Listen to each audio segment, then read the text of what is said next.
Welcome. This is Back to the Bins. I'm your host, Mr. B. Thank you so much for joining me today. If you've been here before, thanks so much for coming back, and if you're new here, thanks so much for stopping by. This is a comic book collecting channel, and I'm a comic collector. These Sunday videos are intended to showcase the books I picked up this past week at my local comic shop. I've got a pull list, so I'm pretty familiar with what's happening in comics today. I love digging through the dollar bins, and I love digging through the back issue bins. So, if that sounds interesting to you, and you'd like to join me on my journey back to the bins, why don't you take a look over here, and I'll show you what I picked up.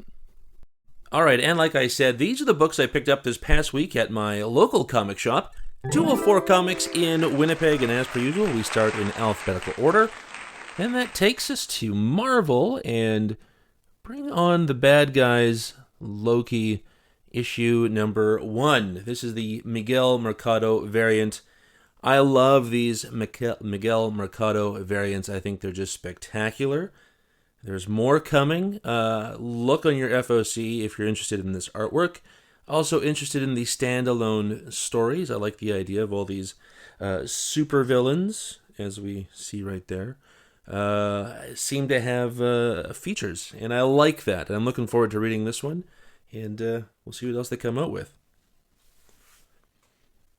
And I thought, I should probably take a look through the back issue bins, because I was on holidays, and I had some extra time at the LCS, so this is in the back issue bins. This is Fantastic Four, number 390 from June of 1994. That's the Paul Ryan cover. Of course, an homage to that amazing Galactus run back in the 1960s. And I love this cover, and this is a run that I am trying to collect in its entirety. At least Fantastic Four issues 200 to 400. It's nice to get more of that back end of that run. Pretty easy to find. I just don't dig too deep for it. And the LCS does have some that I still need, but I can take my time because that's the great thing. These are kind of easy to come by. Still haven't seen the movie yet, though. Over to the independent section of your local comic shop. Here we've got G.I. Joe, number 7. This is the second printing, a Jason Howard Beachhead variant. I love me some Beachhead. He's my favorite G.I. Joe. This is just a great cover. Not collecting this run, just collecting these cool G.I. Joe covers when they pop up. And I'm not going to say no to some good old Beachhead. In keeping down the LCS independent shelf lane, here we have, again, is this Gehenna? Naked Aggression? This is issue number 2, the Nick Pitarra variant. I still haven't read issue number 1. It must be very close if issue number 2 is here. Love the look of this cover. Love the way it's drawn. Super cool. Looking forward to reading this. Looks like fun, a romp, the way a more adult-oriented comic book should be fun. Back over to Marvel, and again featuring these awesome retro variant things they've been doing. This is the Incredible Hulk, issue number 27. And like I said, that's the Eric Larson RetroVision variant. So cool. Love the action. Love the springing towards us. So cool. RetroVision variant right there. I love it. Been collecting these. Not all of them, but most of them. These are super fun. Mine's torn, though. That's a bit of a letdown. I'm kidding. That's how it's supposed to be. And back over to the independent section, and here's everybody's favorite, Mark Spears Monsters. This is Mark Spears Monsters, issue number 6. The Mark Spears Vampirella variant. You remember, last week we had the Mark Spears Monsters appearing on the Vampirella Armageddon cover. And now here we have Vampirella on the Mark Spears Monsters cover. Love it. Love this image. Would love to see more of Mark Spears on Vampirella. Super fun. Love the green smoke and everything else. Very cool. Cover of the year, maybe? All right, this is fun, keeping the independent stuff alive. A lot of independent stuff again this week. It's good. Here we have Speed Racer number 1, the Sean Galloway retro manga variant. I just thought, why not? They're going to do a series of these manga variants, and I thought this would be a fun little run to collect. Mad Cave always does great work, always enjoy their comics, so, a newer, I guess, label making comics, so worth it, I think. I love this cover, super fun, and I think it's going to be fun. I'm back over to Marvel. Really love the first issue. Have yet to read issue 2. Again, must mean it's right around the corner. Here's Spider-Man and Wolverine, issue number 3. This is the Kaare Andrews A cover. I couldn't say no to the A cover here. Classic brown suit Wolverine, black suit Spidey, and Into the Savage Land with dinosaurs. Cool. Are they going to come across Rogue? That would be fun too, wouldn't it? I guess I'll have to read.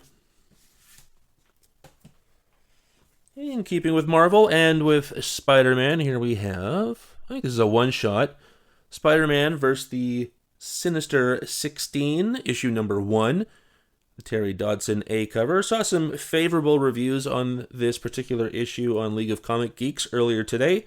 So I think, hopefully, fingers crossed, I'll enjoy it. Maybe you'll enjoy it. Let me know if you're reading this. Do you pick up all the Spidey titles when they come out? Are you that invested? Or are you just sticking with ASM? Or are you not collecting Spider-Man at all? Digging through the dollar bins at the LCS as well, and I came across a little gold key Star Trek. This is Star Trek issue number 20 from July of 1973. It's a George Wilson cover. Love the painted covers. Love seeing our heroes in action, the psychedelic nature of the whole thing. A lot of fun, beautiful stuff. Gold key at this time, really knocking it out of the park, at least in terms of covers. And I just love adding to my Gold Key and Star Trek collection. Gotta find more of those Twilight Zones. Heading back over to Marvel, here we've got The Thing, issue number 3. This is the Pete Woods variant. Have yet to read number 2. Love this cover. I love The Thing. Who doesn't love The Thing? He's fantastic. He's one of the Fantastic Four. Haven't seen the movie yet. I went to go check it out over my holidays, but the afternoon showings that I wanted to go to were all booked up. I guess with school being out for the summer, kids are going to the theater, all that stuff. Good for them. Sucks for me. Maybe we'll see it another time. But there's lots of Fantastic Four to read, so. And over to DC. Here was a cover by, this is Titans 2025 Annual number 1. That's a Daniel Sampere variant. I really love Daniel Sampere's work. I like him in the same way that I love Chris Samney and Leonardo Romero. There's a real vintage vibe to it, just an absolute masterclass in illustration. I love this too because this is very reminiscent of Wonder Woman issue number 800 that he had done a year and a half ago, 2 years ago, something like that. So I'll show you that because there's a similarity. I like that. Obviously, there's a relationship here between these characters represented on the cover, so it all makes sense. I just felt like I needed to have this as a part of that. This just called out to me. Back over to Marvel. Speaking of all things Spider-Man, here's Ultimate Spider-Man, issue number 19. That's the Marco Cicchetto A cover. Getting all these Cicchetto A covers because they're cool. Love it. Love the white band. Love seeing Kingpin. Always fun. Super cool. I think this is coming to an end. It seems more and more likely from what I'm seeing on, your various websites that talk about comics. So I guess maybe 24, 25 issues. But, until then, there's always more variants to get. So here we have, once again, Ultimate Spider-Man number 19. This time, the Gerald Perel Mary Jane variant. Now, the outfit is reminiscent of an Ultimate Spider-Man variant from a couple of issues back, which I really like. I also really like sort of the attention to detail here. So, obviously, she's in a coffee shop, a restaurant, something. She's got coffee. We see right in the corner of this thing that says, "Eat your heart out." We all know that. She's also reading the Amazing Spider-Man issue number 1, which I thought was pretty cool. So she's reading the second page. She's been shopping. And where's Spidey? Oh yeah, there he is, way up there, doing something to this vehicle while people on the street film it. Yeah, that's good. That's attention to detail. That's a lot of fun. Yeah, anyway. Back over to the independent section of your local comic shop. Here we have The War. That's a Tula Lotte Boom 20th Anniversary variant. This was a short story that was appearing in Hello Darkness over the first 6 or 7 issues, something like that. I forget exactly. Now they've turned it into its own comic, and even if it's the same thing, I love the fact that they're giving us this option.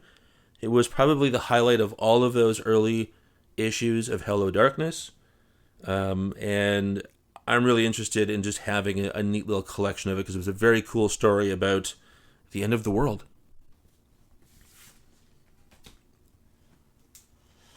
And back over to Marvel, here we have something I just had to get for the cover because I think it's gorgeous. Werewolf by Night, Blood Moon Rise, issue number 1, the Jose Maria Casanovas variant. I just think the artwork is beautiful. I love the look right here, the painted sort of thing. I love all of our classic heroes. Very cool. Steampunk Iron Man, I love it. I just had to go for it. Potential for cover of the year? I'm going to look further into Casanova's work to see if there's more of it because I really, really enjoy it. Super cool. Well, there you have it, folks. So hopefully you enjoyed that. And how about we get back to the real world, shall we? Well, it was a great stack of books. Hopefully you enjoyed what you saw. And if you did, why don't you like, comment, and subscribe? It really helps to build the channel, and I'd love to develop a community of people who just really love comics. Thank you so much for joining me today. We'll see you next week. And until then, remember, comics are good.